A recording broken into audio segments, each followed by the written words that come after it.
What's up everyone, my name is Mike, and welcome to another GameCast Rewind. Today I'll be taking a look at Quake III Gold along with the Challenge ProMode Arena mod. Enjoy!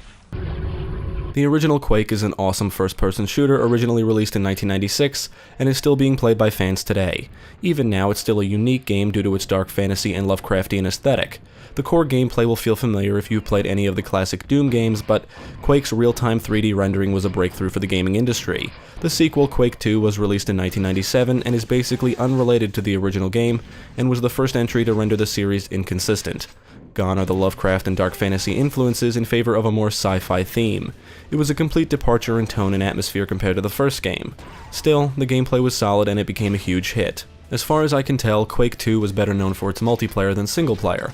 Multiplayer is what the Quake series is known for, and if it wasn't because of Quake II, it was definitely because of Quake III. Developed by id Software and published by Activision, Quake III Arena was released for PC in December 1999.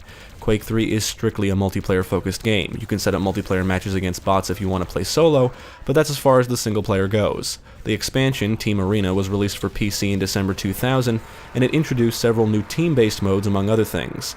Quake III Gold is the complete package, and that's what I played for this review.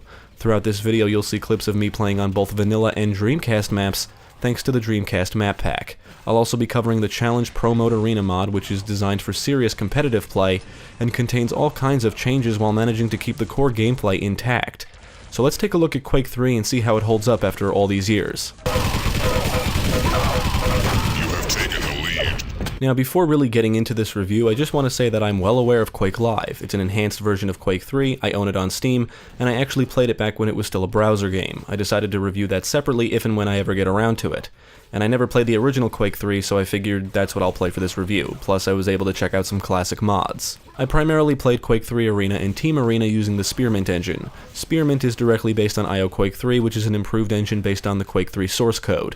It contains bug fixes, new features, and enables the game to run easily on modern systems, among other improvements. Spearmint contains 4-player split-screen support, gamepad support, improved bot AI, and my favorite feature, I'll quote the website, aspect-correct widescreen FOV and HUD. The original game was designed for the 4:3 aspect ratio, but these newer engines obviously allow it to run in widescreen. IO Quake 3 does not include any field of view fixes or adjusted weapon placements. For example, when playing in widescreen, the weapons you're holding are almost off the screen, and even if you adjust the FOV using the command, it still doesn't look right. Plus, the HUD is stretched, and it just annoys me that I can't fix it with a few commands or tweaks. I want to be clear that it's not the game's fault or the engine's fault, it's just the way it is. Regardless, Spearmint solves this problem, and I love it. However, the Spearmint website claims the engine doesn't support mods, or at least specific ones, although I found out that it does support some. But I couldn't get the Challenge ProMode Arena mod, which I will now abbreviate as CPMA, to load with it, so I had to play the mod using the IO Quake 3 engine. Now, I did see multiplayer sessions to join in IO Quake 3, but not in Spearmint. That doesn't really matter to me, but if you want to play the multiplayer, that's something to consider. You can also just play Quake Live, which has an active multiplayer scene from what I understand. Everything I downloaded and installed will be provided in the description below, including additional links to mods that I couldn't review for various reasons. I was going to cover Reaction Quake 3, a popular mod based on the Action Quake 2 mod for Quake 2, but I found the bots to be way too incompetent. The creators were turning this into a standalone game, but the last news I could find on that dates back to 2015. I have no idea what the status is, and the Reaction Quake 3 website is something else now. Also, I found it very hard to find a download of this mod, but a very nice user at GOG provided a site that contains all of the files needed. I was also going to cover Rocket Arena 3, but couldn't get a match started. You'll also see links to the high-quality Quake mod. I was very interested in this at first because I thought it would fix the aspect ratio and weapon placement issues in IO Quake 3. It fixes the stretched HUD and FOV, but not the weapon placement. If it's supposed to, then I didn't get it working right, I guess. But it's still a great mod and does include high-quality assets. It also works well with IO Quake 3 and Spearmint. One frag left. Quake 3 and its expansion do give you a decent amount of options to customize your experience, but nowhere near the amount of control Unreal Tournament gives you. Regardless, you can name your character and choose a character model. Some are based on Quake characters, and then I saw the Doom Guy model, and well, there was really no need to keep looking. But there's actually a good variety of character and creature models to choose from. It doesn't matter which one you choose because it doesn't really affect the gameplay. Other than that, you can change your crosshair, basic audio and video options, and then it's time to jump into the actual gameplay because that's what Quake 3 is all about. If you decide to play solo, you do get to choose the bots before starting a match, and no, you can't really customize them, but you can set their skill level. Now, the CPMA mod gives you a bunch of new options to tweak, and I think many of the new options are provided to increase the performance, frame rate, and stuff like that for serious competitive play. But if you're like me, you can also tweak things because you just like the way it looks. CPMA allows you to adjust your character model's color, you can decide how names are displayed, you can change the announcer voice to a female variant, there's different HUD options, and there's even additional visual options. Unfortunately, all of the enemy bots are always colored green and they all look the same no matter what character model you choose, and you can't change this. If you can, I haven't figured it out. I assume the green is to make them stand out more because they're really meant for practice. This mod is clearly focused on the competitive aspect of the game, and in some ways the mod strips out the charm and soul of what makes this a Quake game. By that I mean aesthetics. But I can understand why. To be good, you need to aim accurately and know how to navigate the maps, visibility, and movement, two things the CPMA mod really focuses on.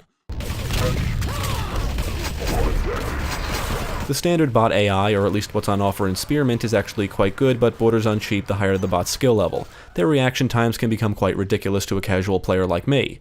Some say practicing against bots is never efficient, others say it's good practice, but if you're not going to play the multiplayer, then who cares? Regardless, bots always have exploits and weaknesses, and I notice them fall off ledges a lot in maps with a lot of jump pads and platforms. But overall, they get the job done and make for competent allies and foes. The CPMA mod allows you to raise the bot's skill level way past normal levels. There's only a handful of vanilla skill levels, but CPMA allows you to raise the level to 100. The bots seem to jump around a lot more in this mod, which I believe does represent how real players move around. There's a lot of jumping, flying through the air, and circle strafing. It can be very intense. You're tied for the lead. If you've played Doom or the original Quake, you'll feel right at home. Quake 3 is a fast-paced, action-packed shooter, and movement is very important. You can run, jump, and crouch all normal shit for a game like this, but to actually excel at the game, you'll need to master strafing, speed, and air control. You'll need to memorize map layouts and learn how to perform rocket jumps and strafe jumps. I don't mean just knowing how to do them, I mean being able to do them like a reflex to give yourself an advantage during combat. Any schmuck can fire a rocket at their feet while in midair to give themselves a boost, but actually using this move to access hard-to-reach areas and rapidly navigate around the maps like you're the Flash is the key to fully mastering the game, or at least to compete against series veterans from the videos I've seen. Quake 3 developed a crazy competitive multiplayer scene, and people still compete to this day. Apparently the CPMA mod has become the standard competitive mod for Quake 3. The mod makes several noticeable changes, like you don't bob up and down when you move, your weapons don't sway, but that can be enabled, and I think movement speed was altered. For example, swimming underwater feels much faster here. I believe the mod makes changes to actual physics of the game, which you may notice immediately if you've played the original game religiously. The mod also allows you to view your stats at the end of a match, like weapon accuracy, hits, kills, deaths, suicide, and even efficiency. Tier 2. Skill. Quake 3 doesn't really include a story. Instead, if you play through the single-player mode, you'll battle through 7 tiers. All of the tiers consist of typical deathmatch matches against bots. Each tier is introduced by a brief cutscene, but there's no real narrative or characters to care about.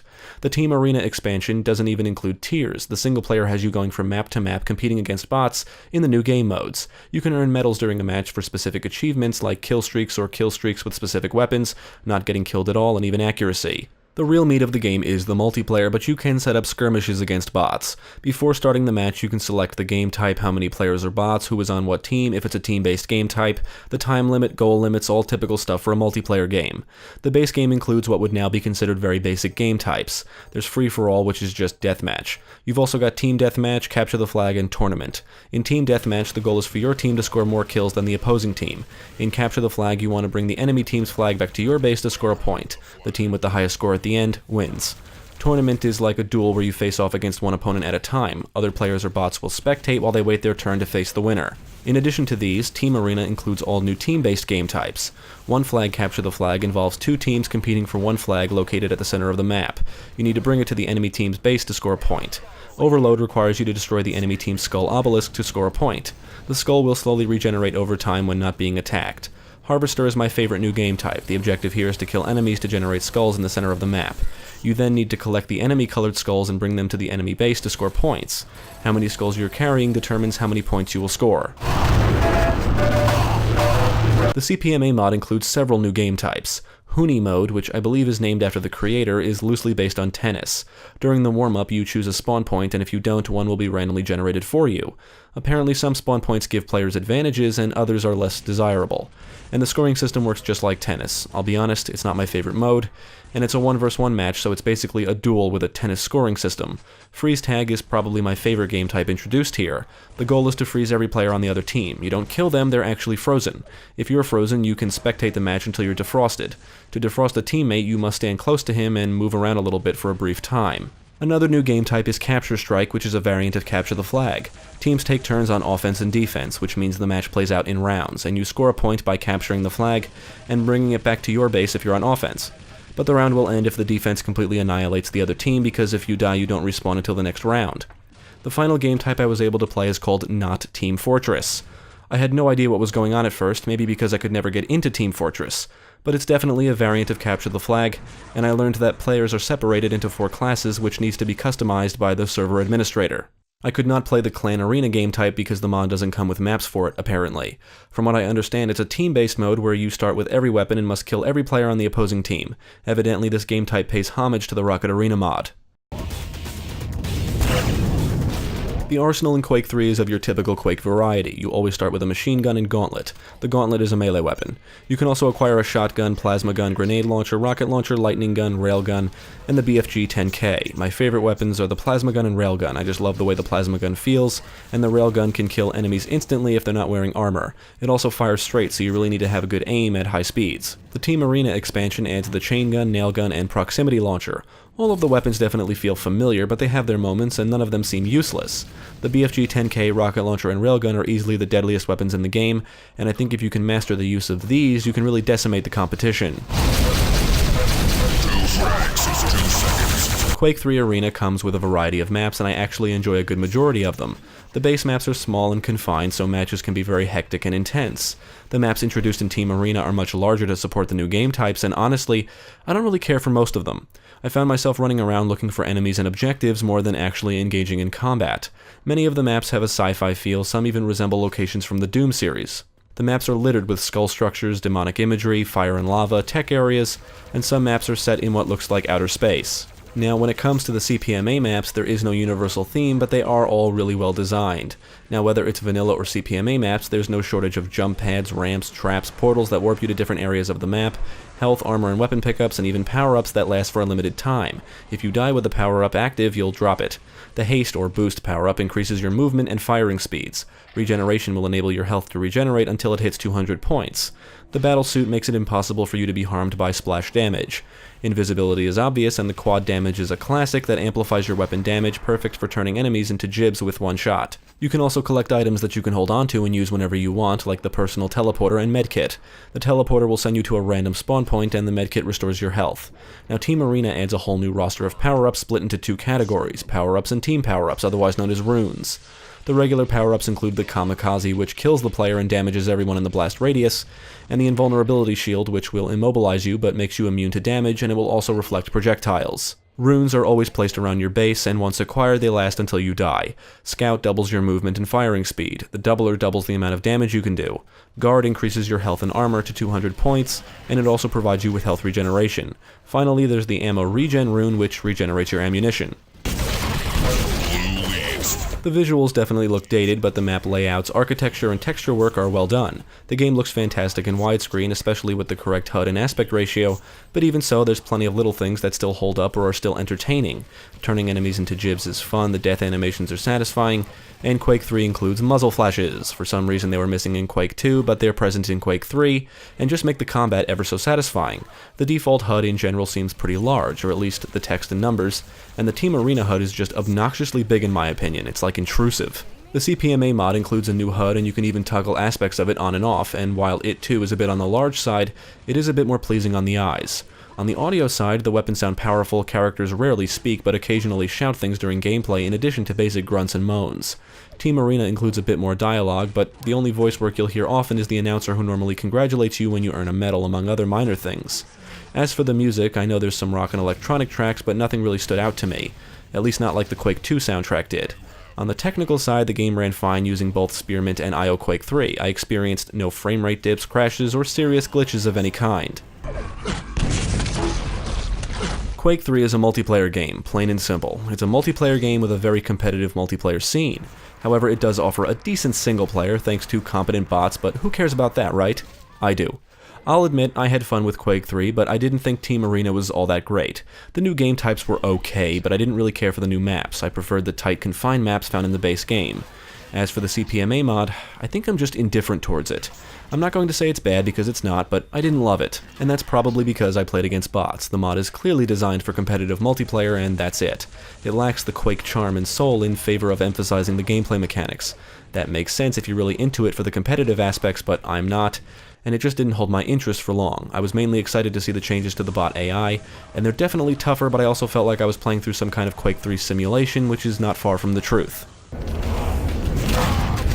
Quake 3 is basically a multiplayer-focused game that borrows all of the core gameplay mechanics from previous id Software shooters: running, jumping, strafing, and fast-paced combat.